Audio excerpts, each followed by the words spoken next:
안녕하세요. 저희 중립교 처음 출연하시는 거고 저희 입장에서도 지금 아주 역대 최대의 시청자를 지금 기록하고 있습니다. 시청자분들에게 약간 한마디 해주신다면요? 예, 안녕하세요. 예, 식사는 하셨습니까? 브런치는 하셨습니까? 네. 오늘 대표님한테 다 궁금한 게 많습니다. 또 이거 저희가 사실 출연 일정은 좀 일찍 잡긴 했는데 네. 이게 그 사이에 공교롭게 이슈들이 갑자기 이게 퐁퐁퐁 이렇게 나와가지고 여쭤볼 게 많으니까 하나씩 여쭤보도록. 제가 이번 주말에 라디오 하나 출연하게 돼 있는데요. 네네. 오늘 아까 작가가 연락 와가지고 무슨 주제를 논의할까 그래가지고 내일 또 무슨 일이 터질 거니까 기다리시죠 이랬어요. 내일 뭐가 있나요? 아니 몰라요. 저도 그런데 왠지 요즘은 뭐 미리 뭘 준비한다는 게 의미가 없어요. 예, 그래서 알겠습니다. 예.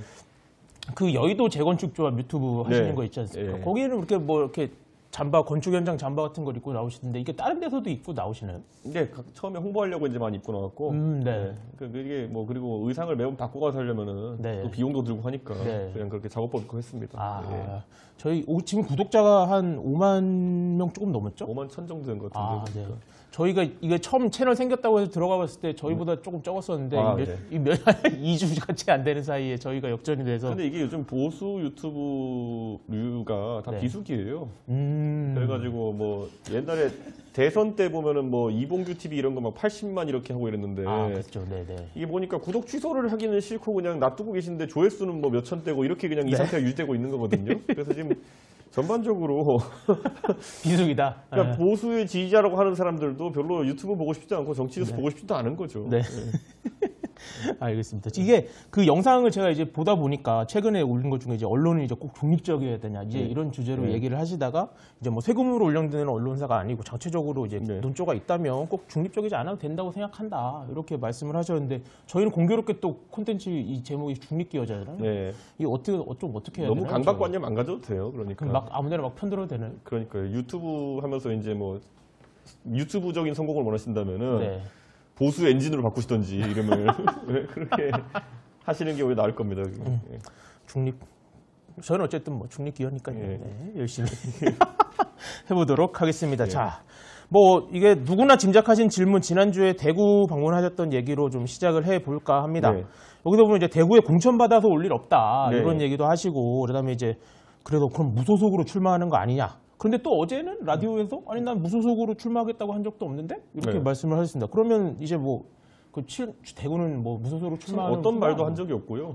그냥 저는 거기에 대해서는 아니 뭐 선거라는 게 이런 거죠. 그 사람들이 그러면 뭐 하실 겁니까? 지금 확답을 요구하는 거는 그거는 기사 타이틀 뽑기 위해서고 제가 확답을 할 이유가 없지 않습니까? 아무것도. 그래서 뭐 사실 이렇게 되짚어 보면요. 2017년에 5월 달에 유승민 의원이 대선 나갔거든요. 2016년 말까지 그럴 거라는 생각을 했을까요? 못 하셨겠죠, 아마? 그 안에 갑자기 최순실이 터지고 박근혜 대통령이 탄핵되고 이걸 예측할 수 있는 방법이 없잖아요. 그래서 저는 지금도 전반적으로 정치에서 무슨 일이 날지 7개월 앞둔 총선에 전혀 아무도 예측 못 합니다. 그럼 뭐 아니라고도 할 수 없고 맞다고도 할 수 없는 그런 상황이다. 이렇게 이해하면 되겠네요. 무의미한 질문이고 뭘 답변해도 무의미한 답변이죠. 그래서 그냥. 알겠습니다. 이게 당 내에서 이제 사실은 뭐 험지에 도전하는 게 이제 인정받지 못하고 있는 그런 좀 문화가 있다. 이러면서 했는데 또 공교롭게 지금 또 서울 동북부에 지금 지역 당협위원장 인정되는 분들을 보면 상공사공 이제 정치인들이 좀 이렇게 내세워지는 모양새예요. 이게 사실은 뭐 이제 민주당 텃밭이라고 하는데 내세워지는 게 아니라 아무도 안 가려니까 그냥 주는 거죠. 지금 여기에 동북부에 배치했다는 사람들이 소중해서 배치했겠습니까? 정말 소중해가지고 김재섭 위원장 도봉에서 뛰게 만들었습니까? 가가지고 거기 만약에 김재섭 위원장이 예를 들어 강남 주세요 그랬으면 안 줬을 거잖아요. 그러니까 이거를 뭐 대단한 전략을 짜가지고 지금 동북권 벨트를 만든다 이런 식으로 하는 것 자체가 아무 생각이 없는 거예요. 동북권 벨트를 이제 만들려고 한다면요. 상대 보세요. 노원구에 가면은 4선의 우원식 의원, 그리고 중랑구에 가면은 원내대표 출신 박홍근 의원, 뭐 강북구에 가면은 뭐 민주당의 대표 주자 중 하나는 박용진 의원, 뭐 다 이렇게 있거든요. 도봉구에 가면은 김근태 부인 임재근 여사. 아니 이런 분들 같은 경우에는 자체적으로 3, 4선 그 위용을 갖추고 있는 분들인데 여기다가 지금 이제 영선들 다 배치해가지고 신선하지 않나요? 이거는 코미디 하자는 거죠.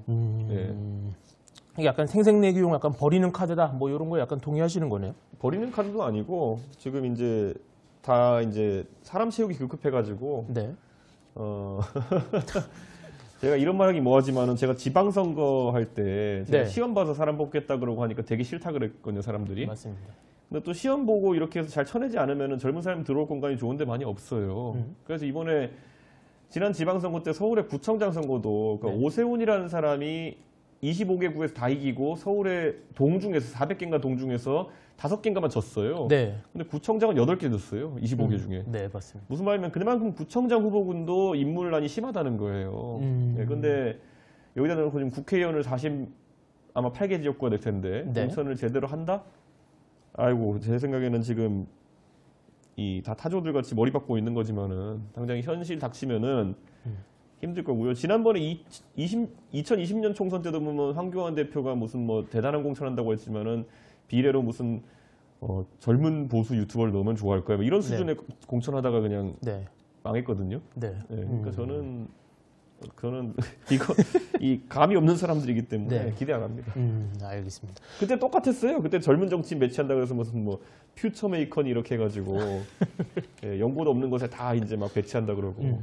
알겠습니다. 저희가 이거 사실 이제 예고편 보내면서 이제 댓글 궁금한 게 있으면 대표님한테 네. 여쭤보라 이렇게 댓글을 했는데 댓글이 생각보다 많이 달렸어요. 그래서 그 뭐 총선 관련된 질문 중에 보면 이제 뭐 비슷한 우려입니다. 네. 이게 이제 노원이 지역구신데 이게 네. 지금 여러 가지 저변 사정을 고려하면 아무리 좋아도 이게 15% 이상 차이 나는데 지금 극복하기가 어렵고 네. 그러면 차라리 이거 제 의견이 아닙니다. 여기 댓글 그대로 아예 불출마 선언을 하시거나 네. 깨놓고 아예 대구로 그냥 전향하시는 게 어떻냐 이런 의견도 있는데 요건 좀 어떻게 생각하세요? 대구가 더 난이도가 높죠 지금. 아, 더 높다. 네, 대구가 난이도가 네. 쉬워서 갈 수 있는 게 아니죠 그거는. 예를 들어 그거는 그 선거에 어떤 지향점을 두느냐의 차이겠죠. 네. 예를 들어 제가 지금까지 노원이라는 어려운 데서 계속 도전했던 거는 네. 나는 확장을 하는 정치를 하겠다라는 데 의미가 있는 거고요. 네. 나는 계속 수도권 정치를 해가지고 보수의 지평을 넓히겠다는 그 개인적인 목표가 있으면 그렇게 하는 거고요. 네. 대신 그런데 딱 꼴 보니까 이번에도 지난번보다 상태가 안 좋아가지고 뭐 윤핵관 이런 사람들 네. 아니면 또 뭐 영남 뭐 강원 의원들이 뭐 다 득세하는 그런 상황. 네. 이 갈수록 짠물이 돼가거든요. 네. 갈수록 경합지에서 붙는 사람들이 떨어지면은 네. 갈수록 우세지에서 붙는 사람들이 늘어나게 되면은 당이 그냥 네. 뭐 이 당의 자체에 뭐 의미가 없어지는 상황이 오거든요. 네. 네. 그럼 그거 막기 위해서라도 다른 선택을 할 수 있다는 거지. 그러니까 목적이 다른 거죠, 그거는. 예. 방향에 따라서 예. 이것도 댓글인데 네. 수도권 무서워서 피하시는 거 아닌가요? 이런 얘기가. 그러니까 제가 말씀드리잖아요. 그러니까 수도권이 무서워서 피하는 게 아니라 대구가 훨씬 더 예를 들어 대구에 무소속을 나간다 했을 때 훨씬 더 어렵죠 싸움이. 예. 그러니까 그게 뭐 쉬운 거 찾아가려면 그렇게 가겠습니까? 네. 예. 알겠습니다. 또 댓글도 보면 신당 창당이나 뭐 당내 인사, 그러니까 전 의원들 뭐 유승민이나 뭐 홍준표 시장이나 이런 분들이랑 약간 규합해서 뭔가 제3지대를 구축하려는 거에 대해서는 고려하지 않으시냐 뭐 이런 질문들도 좀 있는데 그것도 무의미해요. 이런 게 있어요. 지금 아무리 떠들어도 유튜브에 지금 조회수 잘 안 나오는 것처럼 예. 그게 뭐냐면 사람들 대한민국 대부분의 국민들은 네.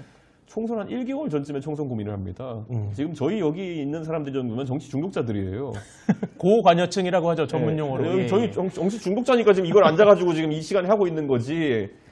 저희가 솔직히 지금 광화문 앞에만 가도 예, 그 지금 머릿속에 정치 생각하는 사람보다는 점심은 뭐 먹지 고민하는 사람이 더 많아요. 네. 그러니까 저는 그 때가 됐을 때 어떤 판단을 다 하는 거지. 네.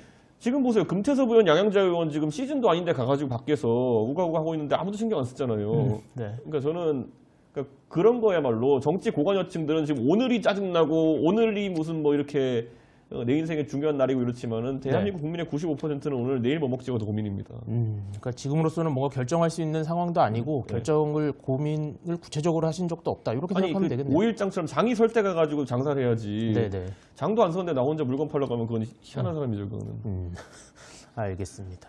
저희 중립기업의 그 김용태 전 최고위원도 지금 출연을 하고 계시는데 네. 어떻게 뭐 총선 이제 슬슬 준비해야죠 이러시는데 뭐 함께 좀 준비 계획 뭐 하시는 게 좀 있으신가요? 그 김용태 최고위 질풍노도이시기라 가지고. 아 그래서 예, 휴가도 멀리 다녀오셨던데. 뭐 포천을 뭐 자기가 가겠다느니 뭐 이러고 있어가지고. 포천으로 출마를 고민하시겠다. 뭐 아버지의 고향이 그쪽인가 이렇게 돼가지고 뭐 연고도 있고 한 것 같은데. 네.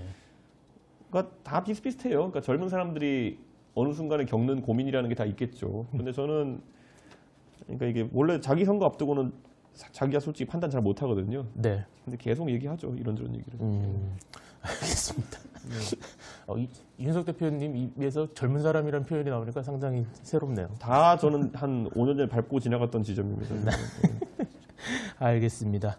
그 총선 관련된 얘기는 다음에 또 한번 얘기 말씀 들어보도록 하고요. 네. 이제 또 하나의 핫 이슈죠. 사실 이게 제 개인적인 입장에서는 사실 뭐 여러 논란이 있었던 매체라서 막 네. 사실 인용하는 게 썩 즐겁지는 않은데 어쨌든 뭐 대표님 관련된 이슈니까 여쭤보도록 근데 하겠습니다. 그 매체를 저도 별로 좋아하진 않는데 네. 그냥 이거는 그 매체가 깐 거지 논란이 되는 건 대통령의 육성이에요. 내용 자체만 네. 보자. 네. 그러니까 뭐 제 생각에는 그게 AI로 된 거라든지 성대모사로 된 거라고 누가 주장하지 않는 한 네. 논란 자체는 유효합니다. 그러니까. 알겠습니다. 그러면 그렇게 생각하고 여쭤보도록 하겠습니다. 여기에서 뭐 사실은 뭐 얘기 많이 제일 나오는 거는 결국은 그 입당 전 녹취에서는 까불어봐야 3개월 이 워딩이 가장 어떻게 보면 제일 인상 깊게 들으셨을 것 같아요. 이건 좀 어떻게 들으셨어요? 그러니까 예전에 체리따봉 문자 나왔을 때 많은 사람들이 확신했잖아요. 네. 이거는 뭐 윤핵관이 아니라 대통령이 실제로 이런 생각을 가지고 있구나 했던 것처럼 지금도 그러면 그 다음에 애써서 이제 강경 보수 중에서 이준석 욕하려고 했던 말이 네가 대선 때 대통령하고 뭐 이런저런 안 좋은 게 있었기 때문에 대통령 싫어하는 거 아니겠냐. 네가 원인 아니냐. 이게 보통 이제 학교에 가면은 보통 2차 가야 할 때 쓰는 표현이거든요. 네가 왕따 당할 만한 짓 하지 않았느냐 이런 거거든요. 네. 근데 이제 그런 걸 막 하잖아요. 근데 그렇게 했을 때 이제 그거를 반박하는 내용을 네. 대통령 육성으로 나온 거죠. 네. 그러니까 입당하기 전부터 싫었다는데 어쩌겠어요. 네. 예, 그러니까 제가 뭘 했느냐 이전에 그냥 오기 전부터 싫었대잖아요. 예. 2차 과외와 같다. 그러니까 싫은 정도가 아니라 3개월로 쫓아내겠다고 온 거잖아요. 그러니까 저는 이거는 그런 말씀하시는 분이 또 이제 다른 말 만들어내겠죠. 이제 보면은. 네네. 그런데 뭐 그냥 제 입장에서요. 저는 알고 있었던 거지만은 다른 사람들이 애써 부정하던 게 그냥 나온 거다. 어제 그 저희 아까 계시던 배 소장님하고 인터뷰에서는 왜 도대체 이렇게 싫어하는 것 같냐 이렇게 질문하시 잘 모르겠다 이렇게 네. 얘기하셨잖아요. 그 혹시 좀 약간 고민을 더 해보셨나요? 왜 싫어하는지 왜 싫어하는 것 같은지? 아니요, 저는 뭐 고민할 가치도 없고. 네. 그러니까 뭐 예를 들어 그걸 오히려 대통령이 설명해야죠. 네. 그러니까 대통령이 설명해야지 뭐가 그렇게 싫어요를 설명해야 되는 거지. 절 싫어한다는데 제가 가서 제가 왜 싫어요라고 물어보는 건 웃기잖아요. 네. 그렇게 물어보고 싶은 기분도 아니고. 네. 알겠습니다. 댓글 중에 뭐 그런 것도 있었습니다. 이게 3개월짜리였는데 더 버틴 소감 좀. 제 의견이 아닙니다. 예, 댓글입니다, 여러분. 네, 노여워하지 마시고.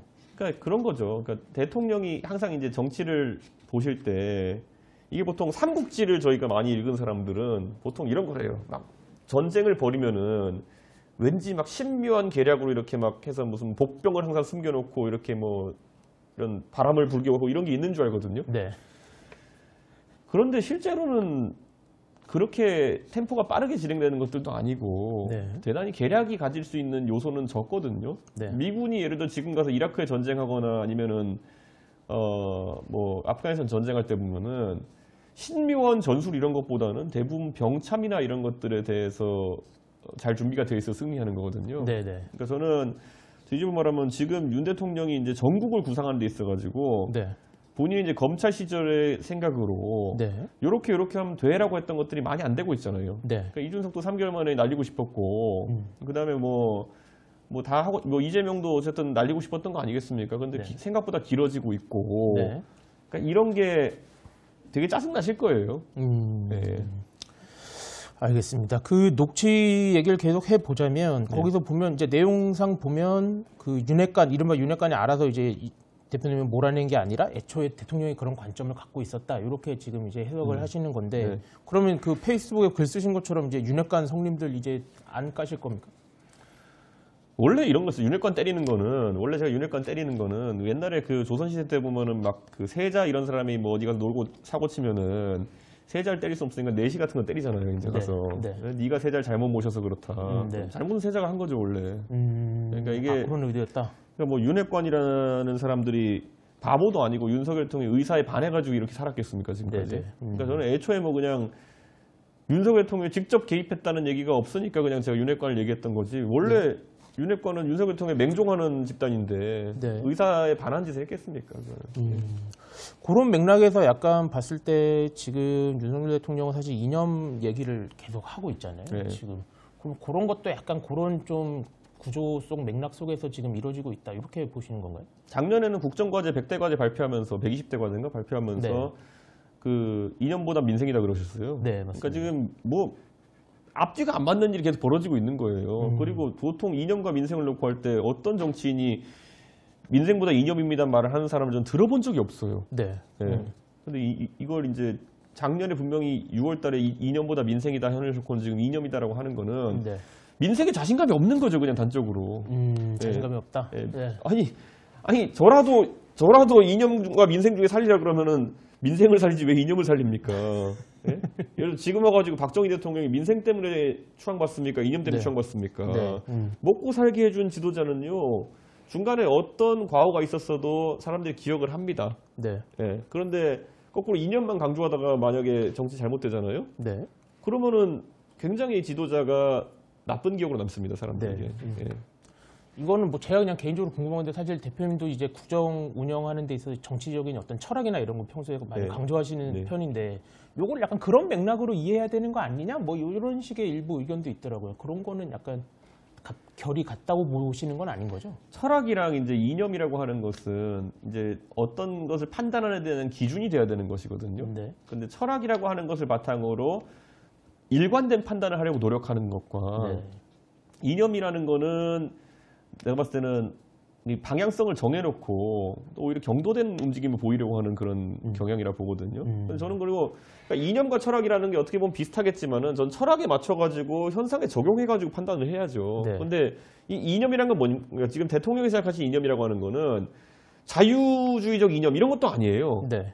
그러니까 우리가 1990년대 이럴 때까지만 하더라도 그 진영을 가르는 논리가 예를 들어 공산대 뭐 자유진영 이렇게 나눌 수 있었잖아요. 근데 네. 지금 전 세계에 공산주의 세력이라는 곳은 별로 없어요. 네. 그러니까 기껏해야 중국하고 북한, 베트남마저도 이제 순수 공산주의인가 의심되는 상황인데, 네. 그러니까 저는 이런 상황 속에서 90년대식 진영 논리를 지금 갑자기 들이대는 거죠. 예, 지금 내일의 내 삶이 공산 세력 때문에 위협받는다고 생각하는 대한민국 사람이 많으면 이게 유효한 전략인데 네. 지금 도대체 누가 공산 세력 때문에 내일이 걱정된다고 하겠습니까? 네. 예, 지금 오히려 예, 자신의 어쨌든 일자리 문제 이런 것들이 더 시급하다 생각할 텐데 네. 그래서 저는 시장이 없어요. 이거는 그냥 이건 시장이 유일하게 존재하는 데가 이제 은퇴하시고 계속 이제 종편 보시는 분들이 네. 계속 이제 반복돼서 학습된 거잖아요. 종편 보유하고 있는 채널에서 예, 여기 위에 지금 방송하고 있겠죠. 근데 계속 학습된 거잖아요. 네. 그 공산 세력이 위험하다 이런 거잖아요. 그럼 이 공산 전체주의 아까도 뭐 짧게 얘기해 주시긴 하지만 공산 전체주의라는 이 조어 자체에도 약간 좀 뭔가 그런 좀 이념적인 뭔가 문제들이 좀 있다 이렇게 보시는 거네요. 제가 오늘 강연 준비하면서 오늘 네. 어디 대학교 가서 강연하게 있는데 네. 강연 준비하면서 이제 공산 전체주의 검색해 보니까 구글에서 검색하니까 네. 누가 9월 1일 날 국립국어원에다가 공산 전체주의가 뭡니까라고 물어본 질문이 있더라고요. 아, 네, 네, 네. 근데 며칠 전에 국립국어원이 답변을 했어요. 아, 답변을 했어요. 네. 공산 전체주의는 저희는 모르는 단어라고. 네. 그러니까 국립국어원도 모르는 단어다. 이걸 뭐라고 답해야 될지 고민했겠죠. 네, 근데 아무래도 그 기록이 남기 때문에 정권이 무섭다기보다는 기록이 남는 게 무서워서 아마 네. 우리는 모르는 단어다라고 답한 네. 게 아닐까. 실제로 있는 단어인가요? 그 단어가? 사전에도 없고 어느 학자도 쓰지 않은 단어죠. 그러니까 제가 이 말을 한번 드리자면은 네. 이 결국에는 혼합 개념의 단어를 만들 때 네. 시대상을 반영해가지고 그러니까 주적을 하나 세팅하려고 희한한 단어를 만드는 경우가 있어요. 네. 여기에 이제 정치학을 배워보면 가장 희화화되는 용어가 뭐냐면 옛날에 히틀러가 네. 그 유대인 반유대 정서와 반공산 정서를 엮기 위해 가지고 무슨 말을 이제 나치당에서 퍼뜨렸었냐면은 유대 볼셰비키즘이라는 말을 썼었어요. 아, 유대 볼셰비키즘. 네. 근데 이게 얼마나 웃긴 거냐면은 이게 그냥 정치학에 웃긴 용어로 남아 있어요. 네.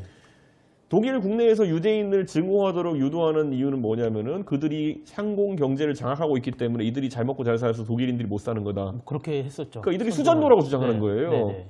그 다음에 한편으로는 공산 세력은 다 유대인들이 선동한 것이다. 볼셰비키즘의 네. 핵심은 유대인이다. 이렇게 가는 거거든요. 네. 마르크스가 유대인이긴 했죠. 네. 네, 근데 그와 관계없이 이제 이런 식으로 엮어버리니까 네. 저는 그 단어 자체 희화화돼 버리거든요. 네. 아예 반대되는 유대 이미지를 볼셰비키즘 이런 엮었으니까. 것처럼. 네. 근데 공산 전체주의 이런 것도 보면요. 사실 전체주의의 가장 대표격이 파시스트거든요. 네. 근데 파시스트랑 공산주의자는 별로 친하지도 않거든요. 그렇죠. 예. 공산주의 하나의 구현물인 북한 같은 데가 희한하게 발달한 거죠. 걔네도 원래 처음에 목표는 쌀밥에 고깃국이었다가 자신이 없으니까 이제 이념으로 가가지고 뭐 주체사상 같은 거 만들어가지고 종교화하는 거거든요. 네. 그러니까 이게 저는 도대체 어떤 맥락의 용어인지를 알아야지 뭐 누가 옹호를 하고 해줄 텐데 네. 공산 전체주의가 뭔지를 알아야 된다. 네. 예. 알겠습니다. 옛날에 이제 박근혜 정부 때도 이제 박근혜 정부가 산으로 가기 시작한 게 뭐냐면 창조경제? 친노 종북이라는 단어를 개발하면서 그랬어요. 친노 종북이라는 단어가 있었어요? 그때 이제 무슨 소리예요? 18층 맨날 떠들었던 단어인데 친노 종북이라고 그 친노 종북이라는 단어가 있는데 그 당시에 친노라는 사람들을 박근혜 정부가 주적으로 이제 삼고 네. 거기에 종북이라는 개념이 없고 친노 종북이라는 단어를 쓴 거예요. 물론 친노 중에 운동권 세력이 있고 운동권 세력 중에 과거에 친북적인 활동을 한 적이 있는 사람들이지만은 자 그럼 네. 여기서 친노 종북이란 말을 굉장히 좁게 썼어야 돼요. 그렇죠. 친노 그런 중에서 사람들이 있다. 네. 친노 중에서 종북적 성향을 가진 사람이 있다 해서 그거에 교집합이 됐어야 되는 거거든요. 네. 근데 보통 이런 사람들이 합집합으로 써버립니다. 두 개는 다 친노면 다 종북이고 뭐 종북이면 친노고 이렇게 친노랑 종북은 한 통속이 이렇게 써버리거든요. 네네. 그럼 그 단어가 희화화되는 겁니다. 그래가지고 나중에는 뭐 별 얘기 다 나왔어요. 뭐 CJ라는 그룹을 비판하기 위해 가지고 뭐 CJ가 친노 종북의 줄임말이다부터 시작해가지고 막 말도 안 되는 걸 일베 이런 데 퍼뜨리면서 네. 그러니까 희화화하면 갖고 놀았거든요. 저는 이제 그런 게 보수 진영의 전략이 돼서는 곤란하다. 예. 그리고 이 공산 전체주의라는 단어도 그렇게 희화화될 수 있는 여지가 좀 있다라고 보시는 거네요. 그 공산 전체주의가 뭔지를 잘 모르겠어요, 저는. 애초에 뭔지 잘 모르겠다. 네. 알겠습니다. 뭐 저희도 찾아보도록 하고요. 근데 이렇게 하면 꼭 어르신들이 뭐라 하는 줄 아세요? 뭐라 하시죠? 무식한 놈 네가 공부가 부족해서 그렇다 이러거든요.